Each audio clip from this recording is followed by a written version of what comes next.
Thank you for listening.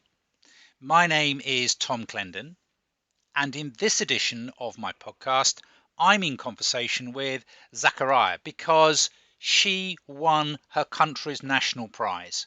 She got the top mark in that particular exam sitting, and she used my material. And so I wanted to talk to her and to find out how she achieved her success. So here she is. She's going to be explaining to you about her study tips, about how my course works, and I think it's well worth a listen, even though she says she sometimes paused me. Online learning. Was online learning new to you, and how did you find online learning? Online learning was slightly new to me. I had done it at the applied skills level, but that was a live class. So it was live online sort of a thing. So when I got to the professional level, number one, work just picked up because initially when I did skills level, I was a first year article trainee. And when I got to my second year, there was a lot more responsibilities and I was working longer hours and traveling further. So I couldn't make it for a six o'clock class on time. And that would be 3.5 hours and I'd end up finishing it like 9:30 at night. And it was not flexible enough for me.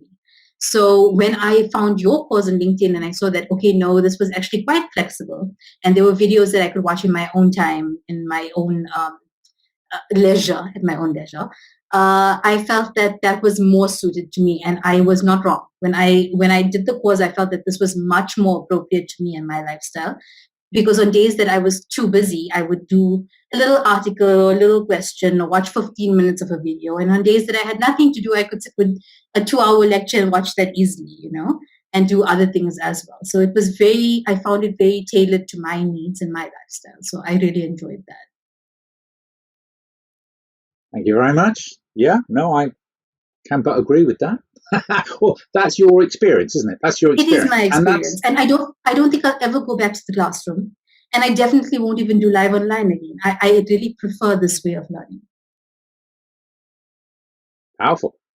Also, COVID is a funny thing, isn't it? I mean, it's caused all sorts of changes in our lives, and yes, some of them not so good, and I really hope that we get to a stage where it gets behind us and we can look back and, if you like, cherry pick the good things and forget the bad things. I agree. In fact, you know what? A lot of people find the social aspect of COVID very challenging, that they're not able to interact in person. But I personally love the online world. I love being able to do things in a space where I'm comfortable. I'm at home. I'm in my PJs. I'm relaxed, and I'm going through it that way. And also, I'm not someone. I have a bit of a short attention span. So for me to pause you at 45 minutes and go and have a break, go have something to drink, come back and say, okay, Tom, let's go again. So that was important for me. And I recognize, I recognize that. I recognize that in terms of, yeah, in a live class, you just can't put your tutor on pause, can you? Definitely. And what was fantastic about it also is that if I was listening to something and something didn't sit right with me, something niggled at my brain, something I didn't understand, I'd pause you, I'd take out my phone, I'd WhatsApp you the question immediately, and then I'd carry on with the video. So that was like really flexible. And I didn't lose that bit of being able to ask, in the classroom, pick up your hand, ask a question when as soon as it occurs to you. That never went away. So to me, it was only upside. Very, very good. Very, very good. So you did mock exams. So one of the things that I'm obsessed with is getting students to do mock exams and getting them to do it on the ACCA practice platform. How was that as a journey for you? How was that? How did you find that feedback? How did you find that experience? How did you find that experience? The mock exam, I think, is the cherry on top of the course. So it's the thing that just brings everything together and just ties everything together.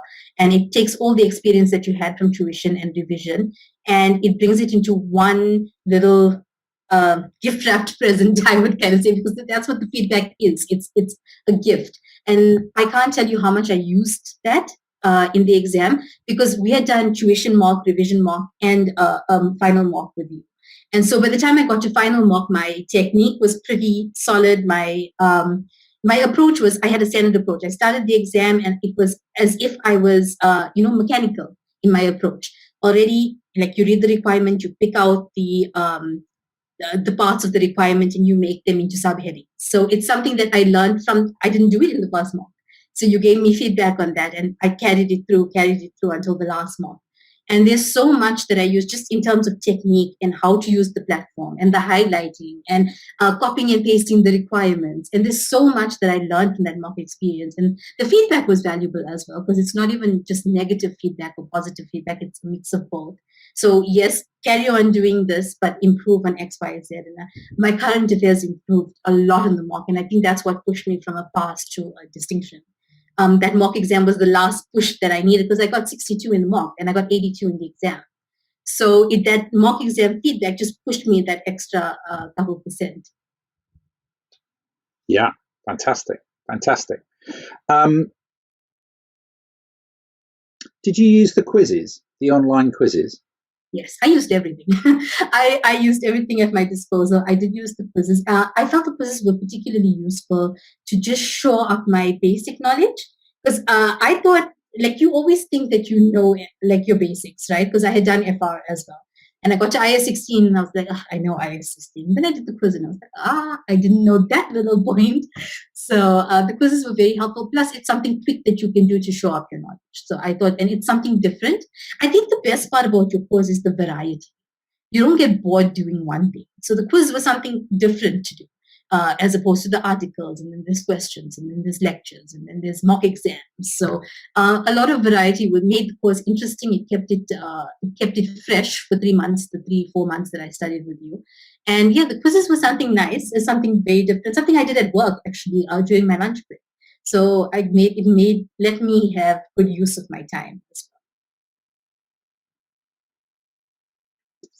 well. I want to take your DNA and I want to implant it into so many people to spread your enthusiasm. And I sometimes see myself as a market store holder or a shopkeeper. I kind of lay out my tools and lay out my sweets, but people have to engage, don't they? They have to step forward and try and see what. But the enthusiasm came from you a lot. Like I did skills, and not that I did pass the skills the first time. It wasn't fantastic. I had 59 for PM and 62 for FR, and I was okay with studying. Like, I knew it was something I had to do to get to the next step of my career.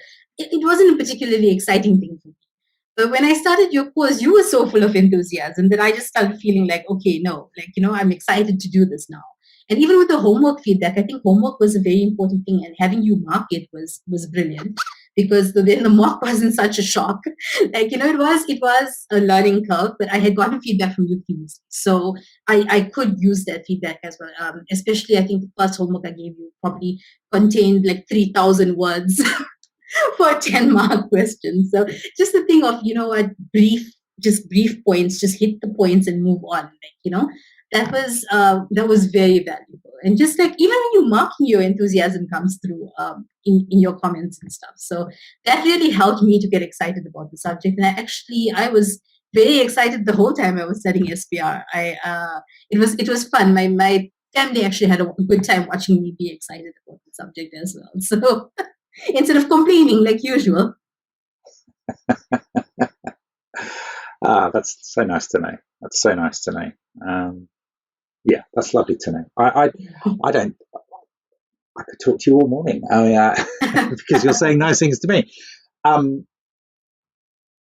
But is there any other particular last minute advice or anything that you would say to somebody who was thinking about doing online learning or thinking about studying SBR, or just is there a call to action, or what if you bumped into an old friend, you bumped into a school friend you hadn't seen for a few years, and they say, just registered for ACCA. I'm thinking about,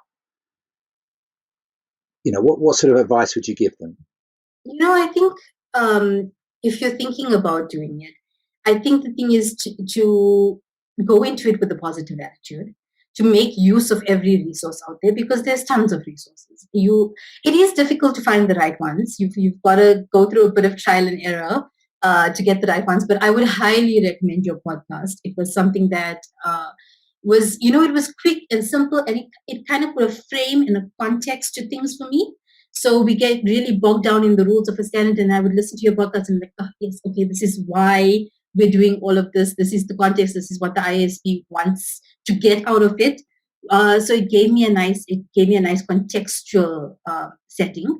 So I would recommend your podcast. Articles in PQ Magazine are always good, and I think the tutors that write there, yourself included, Sunil, Jeff, everyone, I think they experienced tutors, so they know what the problem areas are, and they write from that perspective, and they know what the common issues are with students. So when you read the article, they're trying to really address what the common issues are, and so those are great as well. And there's there are a lot of resources, and I would highly recommend online learning. I just feel like in this day and age, people are working, people have kids, families to see to, and I think online learning gives you a flexibility that the classroom does not.